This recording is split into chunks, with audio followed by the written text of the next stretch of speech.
እንደሌለ የኔም ዘር እንደዛ መንፈስ ስላለ የተንሸረገገ ዝም ብሎ የሚበዛ ፍሬ ብቻ ሆነ ነገር ሁሉ በዛ አፈራለሁ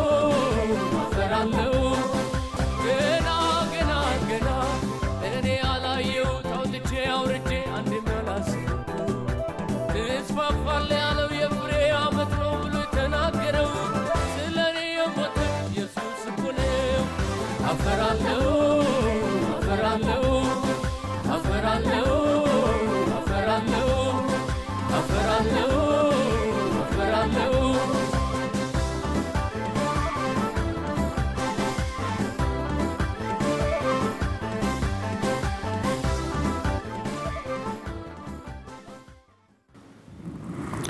ሰላም ለእናንተ ይሁን ሐዋርያው ዳንኤል ጌታቸው ነኝ የትኛውን ሰው መሆን ትወዳለህ ወይም ደግሞ መሆን የምትፈልገው ሰው የትኛው ነው ምርጫው ያንተ ነው በሚል የተጀመረው ትናንትና አብረን ያሳለፍንበት ቀናቶች ነበሩ ስለዚህ ዛሬ ደግሞ እንቀጥላለን የትኛውን ሰው መሆን ትወዳለህ እግዚአብሔር በማለዳ ላይ የሚጠይቅ ነው ምክንያቱም የትኛውንም ሰው ለመሆን እድሉና ኃይሉ አለክ አቅሙን ተሰጥቷል መልካም ሰው ክፉ ሰው በጎ ሰው እንዲሁም ደግሞ የተጠላ ሰው ለመሆን ራስን የምታዘጋጀው አንተው ራስህ ነህ የትኛውን ሰው ነው መሆን የምትወደው በርግጥ እነግርሃለሁ ምርጫው ያንተ ነው እግዚአብሔር በማንንም ሰው ምርጫ ውስጥ አይገባም እግዚአብሔር የፈቀደው ነገር እንድትሆንለት የፈለገው ሰው አለ ያንን ሰው ለመሆን ግን ያንተው ምርጫ ነው የትኛውን ሰው ነው መሆን የምትፈልገው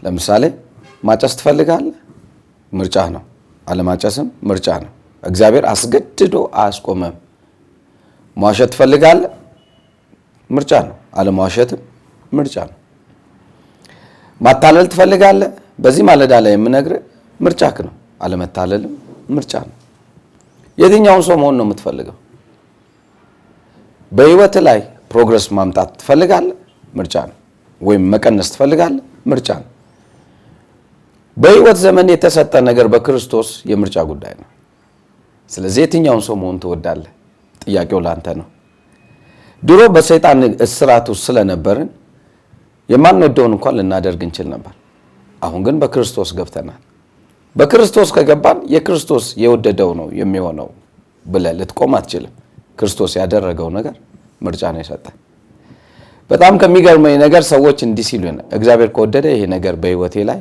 እንዳደርገው ፈቅዷል ማለት ነው ብለው ይሰርቃሉ ይዋሻሉ ይገላሉ ኢቭን እንኳን ራሳቸውን ሊያጠፉ ይፈልጋሉ ምክንያቶች እየፈለጉ በራሳቸው ላይ እርምጃ ይወስዳሉ የሚገርመው ነገር ያ ማለት እግዚአብሔር ፈቅዶ ነው ማለት ነው አይደለም እንድትዋሽ እግዚአብሔር እንዴት ያግዛል እንድትገድል እግዚአብሔር እንዴት ያግዛል እንድትታመም እንዴት እግዚአብሔር ያግዛል እንድትጠፋ እንዴት እግዚአብሔር ያግዛል እግዚአብሔር እኮ ምህረት ነው ቸርነት ነው በጎነት ነው መልካም ነው ያን ራሱ እግዚአብሔር የሚለው ቃል ጋድ የሚለው ወርድ ጉድ ከሚለው አይደል የመጣው መልካም ከሚለው እኮ ነው የመጣው መልካም አባት ነው እሱ እንለለ እንዴ እስቲ ጸሎታችንን እንመልከት እግዚአብሔር ክፉ አድርስብኝ ብለን ጸልያለን አንጸልይም የምንጸልየው እንዴ ነው በጎ እንዲሆንልን ይህ እግዚአብሔር ሐሳብ ከሆነ በጎ ማድረጉ ክፉ ነገር በሱ ዘንድ የለም መጽሐፍ ቅዱስ እንደሚለው እግዚአብሔር ብርሃን ነው ጨለማን በሱ ዘንድ ከቶ የለም ስለምን ጨለማ ከሌለ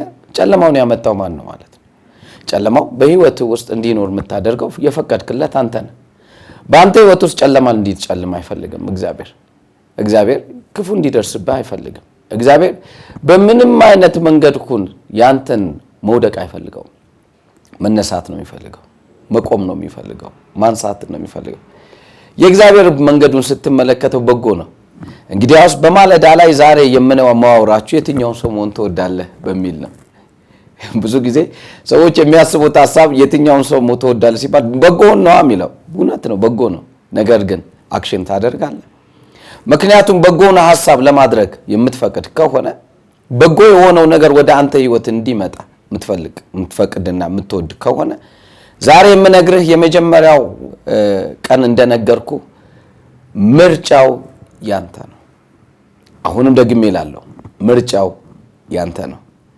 እግዚአብሔር በምርጫክ ደግሞ አይጣላህም እግዚአብሔር የሚለው ነገር እባክህ እኔን ምረጠኝ ብሎ ከመጠየቅ በስተቀር። ለዚህ ነው መጽሐፍ ቅዱስ ሞትና ሕይወት በምላስ እጅ ላይ ናት። እንደገናም ደግሞ ሞትም ሕይወትም በፊት አቅርቤያለሁ፣ መልካምንና ክፉንም በፊት አቅርቤያለሁ፣ ከምትወዳት ፍሬዋን ትበላለህ ያለው። ስለዚህ ምርጫው እንግዲህ አንተ ከሆነ አሁን ምርጫው ፊት ለፊት ሊጋጠምክ እየመጣ ነው። ምርጫውን መምረጥ ግን የራስ ድርሻ ነው። እንዴት አድርገህ ነው ምርጫውን የምትመርጠው? አንተ ነህ የምታውቀው። አንተ ወሳኝ ነህ በህይወት ላይ፣ ሌላ ሰው አይደለም። ወይ ሰይጣን አይደለም፣ ወይ እግዚአብሔር አይደለም። እግዚአብሔር አቅርቦትን ያመጣው። ለምሳሌ ምግብ አቀርቦ እግዚአብሔር ብላ ቢልክ አይ እግዚአብሔር ያጉርሰኝ ብትለው እንዴት ይሆናል? አንድ ጊዜ እንደዚህ ሆነ አሉ። ምሳሌ በጣም ጥሩ ስለሆነችን በእናገር ጥሩ ነው። አንድ ሰው ኃይለኛ ጎርፍ መጣ። እግዚአብሔር ሆይ አንተ እንደምታድነኝ አውቃለሁ፣ አንተ እውነት ነህ፣ አንተ መልካም ነህ እያለ ይጮህ ጀመረ። የሚገርመው ነገር ውሃው እየሞላ ሲመጣ ሄሊኮፕተር መጣ። ናውጣ ውሰድ ሲል ነው እኔ ጠየቅኩት እግዚአብሔርን እንጂ ማንንም አይደለም። ሁለተኛ ጊዜ ውሃው በጣም እየጨመረ ሄደ። ወደ ሞት ጎዳና እየደረሰ ያለ መጣ ሄሊኮፕተር፣ ሌላ ሄሊኮፕተር። ናውጣ አንተ ሰውዬ ለምንድን ነው የማትሄደው ከኛ ጋር አሉት። እሱ ደግሞ ኖ እኔ ጠየቅኩት እግዚአብሔር እንደሚያድነኝ አውቃለሁ፣ እግዚአብሔር እንደሚያድነኝ ስለማቅ እናንተን አልቀበልም አለ። ከዛ በኋላ ውሃው ሞላና ሰውየው እዛው ሞተ። የሚገርመው ነገር ወደ መንግስተ ሰማያት ሲሄድ በራፉ ላይ መንግስተ ሰማያት እንኳን ደህና መጣ ብለው አሉት። ከዛ በኋላ ኖ ጥያቄ አለኝ፣ እኔ ጥያቄ አለኝ አለ። መልአኮቹ ምንድነው ጥያቄ አሉት። እኔ እግዚአብሔርን የማምን ሰው ነኝ፣ እግዚአብሔርን የምከተል ሰው ነኝ፣ እግዚአብሔርን የተቀበልኩ ሰው ነኝ፣ እሱን የታምኜ ቃሉን እየተናገርኩ የምናገር ሰው ነኝ። ያድነኛል ብዬ ስል ነገር ግን ጎርፉ ገደለኝ ሞልቶ ሲል እኮ ያድንማ መተን ነበር አሉት። ምን ሲል አዎ እኛ መተን ልናድል ሄሊኮፕተር ይዘን መጣን፣ አንተ ግን ምን አልክ? ራሱ እግዚአብሔር መጥቶ ካላዳነኝ አልክ። እንግዲህ ያው አለ መልእክተኞች ሆነን መተን ላንተ ቀርበንልሃል። የትኛው መዳን የምትፈልግበት መንገዱን አላወቅም፣ ማን እንደሚያድን አታውቅም። እኛ ነበርን የመጣንልህ፣ ፈቅደ ነው የሞትከው አሉት። እንግዲህ ዛሬ አንድ ነገር እነግርሃለሁ። እግዚአብሔር አቅሙንና ምናምኑን አቅርቦቱን ሁሉ አምጥቶ ቁጭ አድርጎልሃል። ከወደድክ ትኖርበታለህ፣ ካልወደድክ ያልወደድከው ነገር ነውና ምርጫ ይብላ አልወድም ብለሃልና መዳን አልፈልግም ብለሃልና ጎርፉ እንደበላው ትበላለህ። ምንም ምርጫ የለም ብራዘር። አንተ ከልቤ እነግርሃለሁ ምርጫ ይብላ የክበት መንገድ ነው የምትሄደው። እግዚአብሔር ግን ሁለቱንም አቅርቦልሃል። ክፉን በፊት ላይ አለ፣ በጎን በፊት ላይ አለ። ክፉ ከሰይጣን ነው፣ በጎ ከእግዚአብሔር ነው። የትኛውን መምረጥ ግን ያንተ ድርሻ ነው። ሁለቱንም ሆኖ መኖር አይቻልም።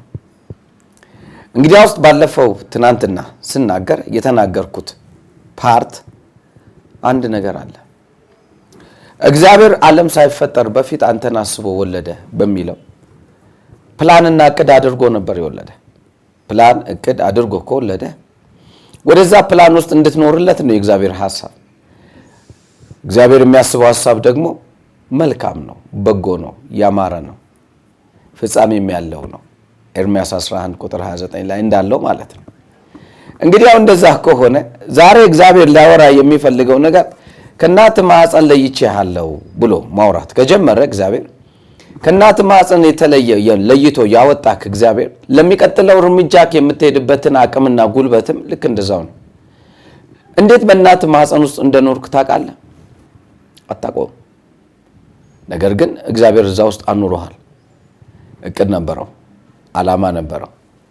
ስለዚህ ዓላማ ነበረው ብለን ካወራን አሁን ወደ ዓላማው እንድንገባ ነው።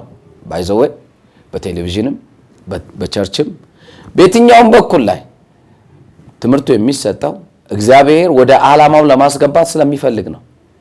አንተ ዓላማው ውስጥ እንድትገባለት ነው እግዚአብሔር ምኞቱ። ወደዛ ምኞቱ ውስጥ ስትመጣለት እግዚአብሔር ሁሉን ነገር ለቆልሃል። ላትገኝ ከክፉ ጋር እግዚአብሔር አንድ ጊዜ ዋጋ ከፍሎልሃል። ምርጫህን ካስተካከልክለት በእውቀት ከገባህለት እያወቅ ወደሱ ሐሳብ በመጣህለት ጊዜ እግዚአብሔር ከክፉ ሁሉ ሊያድን የታመነ ነው። ኢቭን ዞ ፕላኑን ስታውቅለት እርዳታው እንዴት ፈጣን እንደሆነ ይገባሃል። ያንተን ለማዳን ነው ሐሳቡ። ያንተን ነፃነት ነው ሐሳቡ። ያንተን ፈውስ ነው ሐሳቡ። ያንተን ስኬት ነው ሐሳቡ። ወንጌል ይሄ እኮ ነው።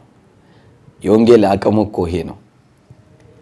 ያንተን ነፃነትን፣ ያንተን ከበሽታ ነፃ መውጣትን፣ ያንተ ስኬትን እግዚአብሔር የሚወድ ነው። የወንጌል ጉልበቱን እንድታውቀው እግዚአብሔር ያለው ነገር አንድ ነገር አለ። ሰዎች ብልሃትን ሲወዱ እግዚአብሔር ይገርማል። በጣም ይገርመኛል። እግዚአብሔር ሰውን ቅን አድርጎ እንደፈጠረው ሰው ቢያቅ ምንም ብልሃትን አይፈልግም ነበር።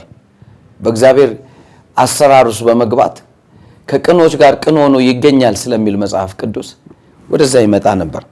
እስቲ አንድ ጥቅስ እንመልከት። እግዚአብሔር ቅን ስለሆነው ነገር ሲያወራ ማለት ምን ያህል ኃጢአተኛ ነኝ ብለህ ልታስብ ትችል ይሆናል። ምን ያህል በጎ ሰው አይደለሁም ብለህም ልታወራ ትችል ይሆናል። እግዚአብሔር ጋር ስትመጣ ግን እግዚአብሔር የሚልህ ነገር ዛሬ ብትስማማ መጽሐፍ ቅዱስ ስለሚለው ፈጥነም ከሱ ጋር ተስማማ በዛም በጎነትን ታገኛለህ ስለሚል ዛሬ አሁኑ ነው ብትስማማ እንዲህ ብትል እሱ ያለውን መልሰህ ብትል ሰለሞን የተናገረውን በአንተ ሕይወት ውስጥ እንዲሆንም እኔ ምኞቴ ነው። ምንድነው ሰለሞን የተናገረው? ምክንያቱም ሰለሞን አንድ ነገር አውቋል። ሰዎች ሁሉ ነፃ የሚወጡበትን መንገድ አውቋል። እሱ ምንድነው? ምርጫ በሚለው ነው። እግዚአብሔር መንገድን ያቀናል ይላል። ምክንያቱም ቅን በሆነ ብትገኝ እግዚአብሔርም ቅን ሆኖ ይገኛልና ስለሚል። ስለዚህ ሰዎች ደግሞ ቅን ሆነው እንደተፈጠሩ ማለት ከጊዜ ብዛት እንደሆነ ክፉ ወደ ጭንቅላቴ የገባው ሰዎችን ብሌም ልታረግ ትችላለህ፣ ሰዎችን ልትወቅስ ትችላለህ፣ ወይ ሌላ ሰውን ልትናደድበት ትችላለህ። ብቻ በኤኒ ሚንስ ሰዎች ጋር ባለ ህብረት ጋር እነሱ ናቸው ያስተማሩኝ ልትል ትችላለህ፣ ወይንም ሰይጣን እያልክ ልታወራም ትችላለህ። የሚገርመው ግን እግዚአብሔር የሚያውቀው የመጀመሪያውን ሰው ነው። ያም ምንድነው? ሰው ቅን ሆኖ እንደሰራ። ሰለሞን በሕይወት ዘመኑ ሰዎችን ማጥናት ጀመረ። ሰዎችን ሲያጠናቸው ያጠናቸው ሰዎች በሙሉ አንድ ነገር ከመጀመሪያ እንደተሰራላቸው አወቀ። ወደዛ ሰዎች ቢመለሱ በጣም የሚገርመው ስኬት በእነሱ ሕይወት ላይ እንዳለ ያውቃል። የሚገርመው ነገር ሰለሞን በሕይወት ዘመኑ ሁሉ የሚናገራቸው ንግግሮች ውስጥ ጥናት ያደረጋቸውን ነው የሚያወራው። ጥናት ያደረገው ማለት ጠቢብ ሰው ያጠናልና የእግዚአብሔር መንፈስ በውስጡ የጥበብን መንፈስ አስቀምጧልና ነገሮችን የሚያይበትና የሚመረምርበት እንደ ኖርማል ሰው አይደለም፣ በራሱ መንገድ ነበረና የሚገርመው ነገር እንደዚህ ብሎ ተናገረ። እግዚአብሔር ሰዎችን ቅኖች አድርጎ እንደሰራቸው አለ። መክብብ ምዕራፍ 7 ቁጥር 29 ላይ እግዚአብሔር ሰዎችን ቅኖች አድርጎ እንደሰራቸው እነሆ ይህን ብቻ አገኘሁ አለ።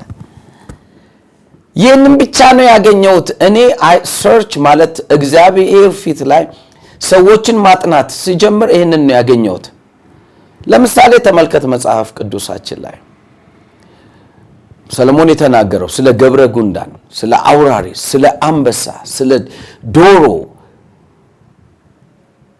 ስለ ሾኮኮ፣ ስለ አይጥ ሰለሞን ያወራቸው በሙሉ ስትመለከት ሰርች አድርጎ ይገርሙኛል እያለ ከጥቃቅን ፍጥረታትም ይገርሙኛል፣ ከትልልቅ አራዊትም ይገርመኛል፣ ስለ ጉማሬ እነኝን ሁሉ እየተናገረ ሰለሞን ሲያወራ ያጠናውን ነው ያወራው። ስለ ሰው ግን ሲያወራ በጣም ነው የሚገርመኝ። ለምሳሌ ሲያወራ የተናገረው ነገር እንመልከት። አንድ ሁለቱን እንበለው ለሰውን ከማውራቴ በፊት ስለ ጉንዳን ሲያወራ ጉንዳን አለ አዛዥና አለቃ የላትም አለ። ነገር ግን መብሏን በጋ ትሰበስባለች ክረምት ከመምጣቱ በፊት አለ። አለቃ የላት፣ አዛዥ የላት። ሸቆቆ አለ በተራሮች ድንጋይ ስር ያድራሉ። ምክንያቱም ክፎች እንዳያገኟቸው በተራሮች ላይ በኮረብቶች ላይ ሆነው ማንም ሊወጣበት በማይችለው በትናንሽ ድንጋዮች ስር ራሳቸውን ደብቀው ይኖራሉ። ይገርመኛል። አውራ ዶሮ በእንስቶች መካከል እንዳንበሳ እንደ ደፋር ይሄዳል። ተመልከተው ማለት የፈለገው የህይወት መስመር እያንዳንዱ እንስሳ በየራሱ አካሄድ የሄደበትን አጥንቶት ሲናገር ዛሬ አንበሳ ማለት ይሄ ነው እያለን አውራሪስ ማለት ይሄ ነው ብለን ከምንለው አጥንቶ ያስቀመጠልን ነው። ሰውን ግን ሲያወራው እንዲህ ብሎ አወራው። ሰውን መረመረውና እግዚአብሔር ሰዎችን ቅኖች አድርጎ ሰራቸው። እሰይ እንዴት እንደምትደሰቱ አላውቅም። ለካ ቅን ሆነህ ነው የተሰራኸው።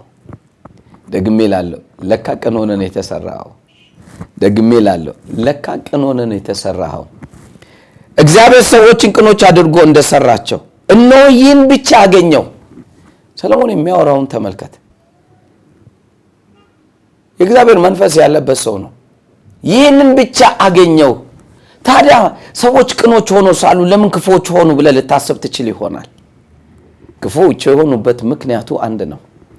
ቀጥሎ ያለው ነገር ሳያቀርቶ አይደለም ሰለሞን ይሄን ያወራው። ይሄን ብቻ አገኘው ያለው ቀጥሎ ያለው እነርሱ ግን ብዙ ብልሃትን ፈለጉ አለ። ለካ ብልሃት መፈለጋችን ነው ለብዙ ነገር የዳረከን። ብልሃት ብለን ያሰብናቸው ማናቸውም ብልሃቶች ወይም ደግሞ ይጠቅሙናል ብለን የወሰድናቸው የክፋት ልምምዶች እንደጎዱን ሲናገር ነው የምንመለከተው። ለካ እግዚአብሔርን የማናይበት ምክንያቱ ምንድነው ሲባል ቅኖች ሆነን ተፈጥረን ብልሃትን ፍለጋ ስለዞርን ነው። እስቲ እግዚአብሔር ያሳያችሁ።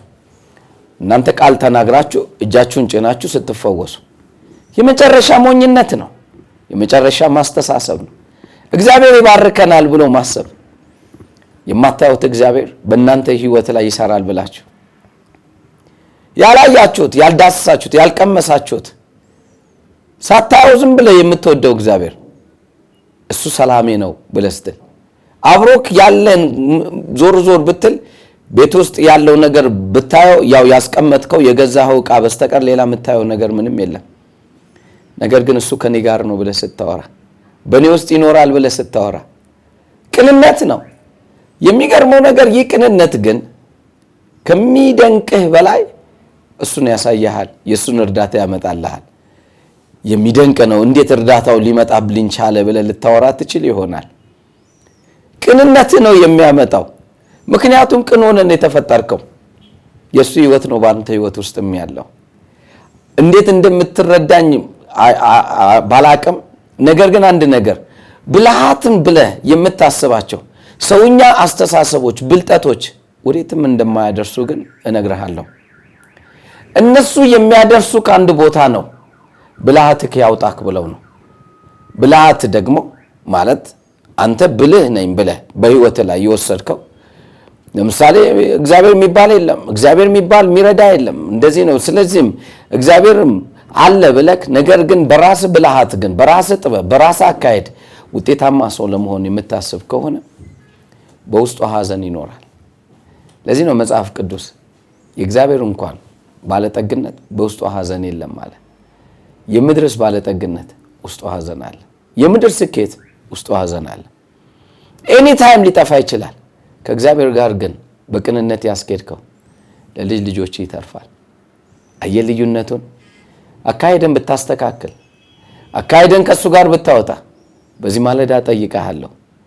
እግዚአብሔር እኮ ለአንተ የሚያስበው በጎ እንደሆነ ታውቃለህ። በጎ የሆነ አስተሳሰብ እንዳለው አንተ ከምታስበው በላይ እሱ አስቦ ወደዚህ ምድር እንዳመጣ።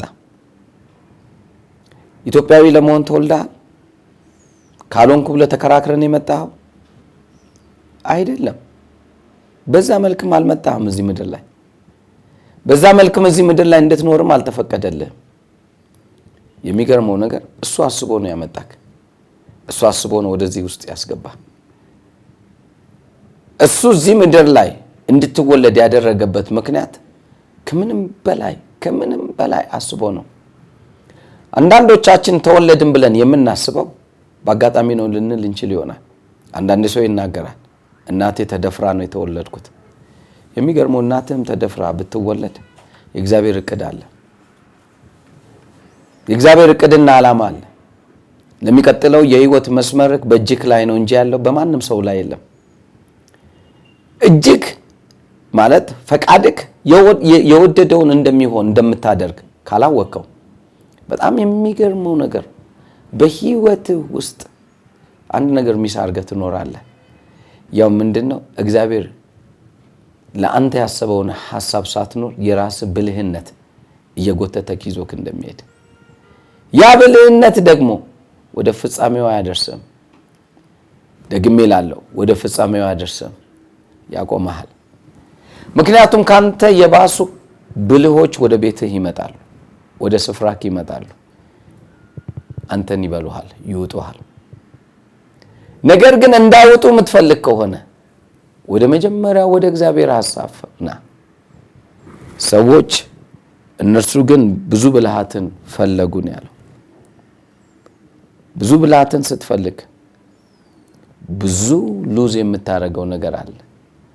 መንፈስ ቅዱስ ያዘጋጀልን አታገኘው፣ ታመልጣለህ። የሚያሳዝን ነው።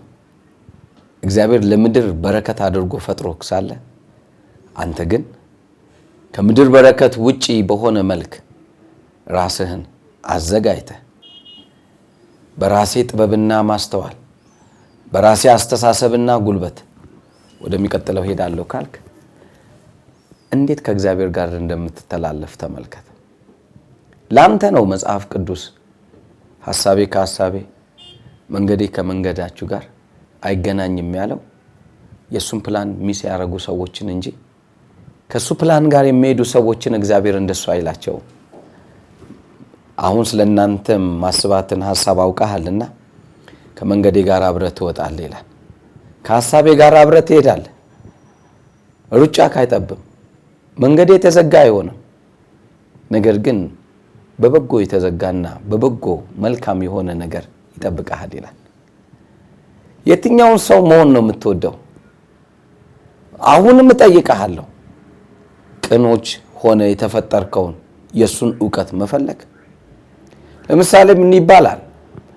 እግዚአብሔርን መፍራት የጥበብ ሁሉ መጀመሪያ ነው ይላል። ይህ ማለት ምን ማለት ነው? እግዚአብሔር ያሰበውን ሐሳብ መከተል፣ እግዚአብሔር ያሰበውን የህይወት መስመር አብሮ መውጣት፣ እግዚአብሔር ያሰበውን የህይወት አካሄድ አብሮ ለመሄድ፣ እግዚአብሔር ያሰበውን የአኗኗር ዘይቤ አብሮ ለመኖር የምታስብ ከሆነ ከልቤ ነግርሃለሁ እግዚአብሔር ቅኖችን ያሳድጋቸዋል። እግዚአብሔር ከቅኖች ጋር ቅን ሆኖ ይገኛል።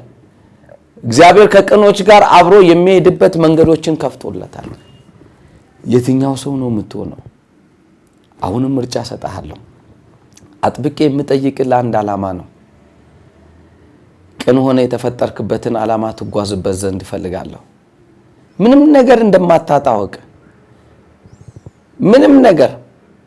ለዚህ ነው ለዚህ ነገር የመረጠኝ ብሎ ጳውሎስ ሲያወራ ለምን ነገር ብለው ሲጠይቁት ከናቴ ማህፀን የለየኝ ለአሕዛብ ሐዋርያ እሆን ዘንድ ብሎ ሲያወራ ለምን አለ ጳውሎስ?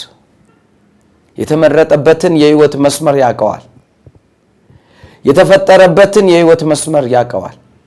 ነገር ግን መስመሩን ሚስ አድርጌ ነበረ፣ ተሳስቼ ነበረ። ያውም የምሰብከውን ጌታዬ አምላኬ ብዬ የሾምኩትን በላይ ላይ እሱን ጥዬ ነገር ግን ሌሎችን አማልክቶችን ወይንም ደግሞ እሱ ያልፈቀደውን መንገድ የዘጋውን መንገድ ተከትዬ ሰው ገድል ነበር አለ፣ ሰው አጠፋ ነበር አለ። ዛሬ ግን ባንኛለሁ አለ። የተመረጥኩበትን ገብቻለሁ፣ እስከ ሞት ድረስ ታማኝ ሆናለሁ አለ። እንግዲህ አንድ ነገር እነግርሃለሁ ዛሬ። የትኛውን ሰው መሆን ትፈልጋለህ?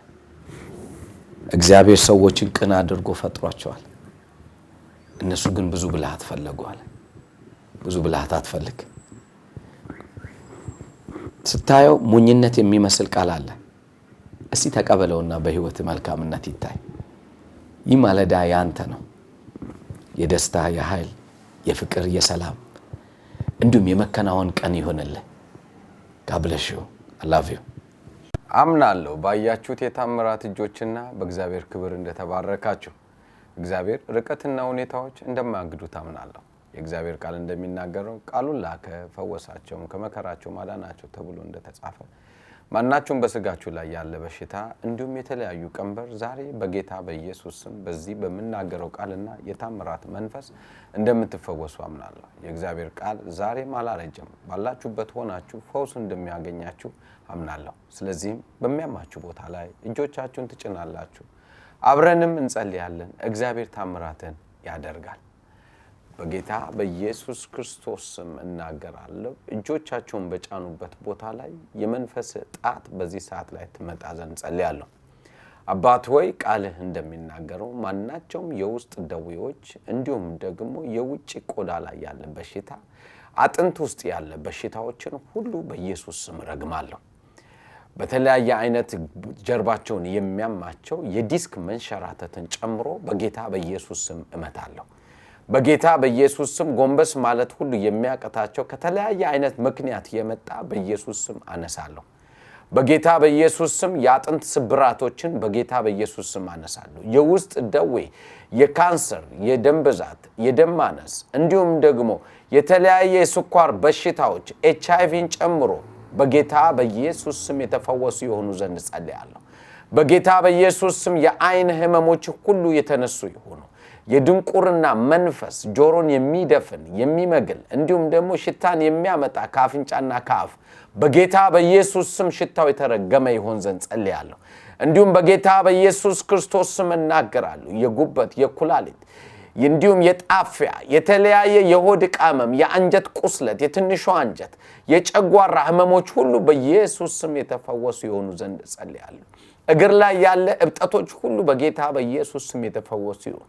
አንገት ላይ የሚወጣ እንቅርት ሁሉ በጌታ በኢየሱስ ስም የተፈወሰ ይሁን። እጢ ሆኖ በሰውነት ላይ ያለ የትኛውም ቦታ ላይ ያለ በኢየሱስ ስም ረግማለሁ። ከዚህ ደቂቃ ጀምሮ የተፈወሰ ይሁን። የማህፀን ፈሳሽ ያለበት በጌታ በኢየሱስ ስም ከዚህ ደቂቃ ጀምሮ ፈሳሹ ይቆም ዘንድ አዛለሁ። እንዲሁም በጌታ በኢየሱስ ስም የማትወልድ ማህፀን በኢየሱስ ስም መውለድ ትችል ዘንድ በጌታ በኢየሱስ ስም ጸልያለሁ። ይህ ምሽት የማርገዣዋ ዘርን የሚያዣዋ ጊዜ ይሁን ዘንድ ጸልያለሁ። እንዲሁም ደግሞ የመውለድ አትችልም የተባለ ሰው ሁሉ በጌታ በኢየሱስ ስም ወንዶችም ቢሆን በኢየሱስ ስም የተፈወሱ ይሆኑ ዘንድ ጸልያለሁ። ዘር የሚያመነጨው የእግዚአብሔር መንፈስ በዚህ ሰዓት ላይ ዘሩን ነክቶታልና በኢየሱስ ስም ሆነ። እንዲሁም ደግሞ ጣቶቻቸው የማይሰራ በጌታ በኢየሱስ ስም ጣቶቻቸው ይስራ። ከዘመናት በፊት ላይ መተንፈስ አቅቷቸው በኦክሲጅን የሚኖሩ ቤታቸው ውስጥ ተቀምጦ ያለ እንዲሁም አልጋ ላይ ተኝተው ያሉ በጌታ በኢየሱስ ስም የተፈወሱ ይሆኑ ዘንድ ጸልያለሁ። በሆስፒታል ውስጥ ሆነው መተንፈስ የሚያቅታቸው የአስም በሽታ እንዲሁም ደግሞ የሳምባ በሽታ የልብ ህመም በሽታ በጌታ በኢየሱስ ስም የተፈወሱ ይሆኑ። እንዲሁም የጌታ መንፈስ በማናቸውም እጃቸውን በጫናበት ቦታ ላይ የጌታ መንፈስ አልፎ ከዚህ ደቂቃ ጀምሮ ለሚወደው የጣፈጠ እንቅልፍ ሰጣቸው ተብሎ እንደተጻፈ የታምራት እጅ በሱ ላይ ሆኖ ስራውን ሰራ። በኢየሱስ ስም አሜን። በነበረው ፕሮግራም እንደተደሰታችሁ አምናለሁ። እግዚአብሔር በእናንተና በእኛ መካከል ላይ ባለው እምነት ስራውን እንደሰራም አምናለሁ። እግዚአብሔር ያደረገላችሁ ታምራትና ድንቅ እንዲሁም ሐሳብ ካላችሁ በታች በመተመለከቱ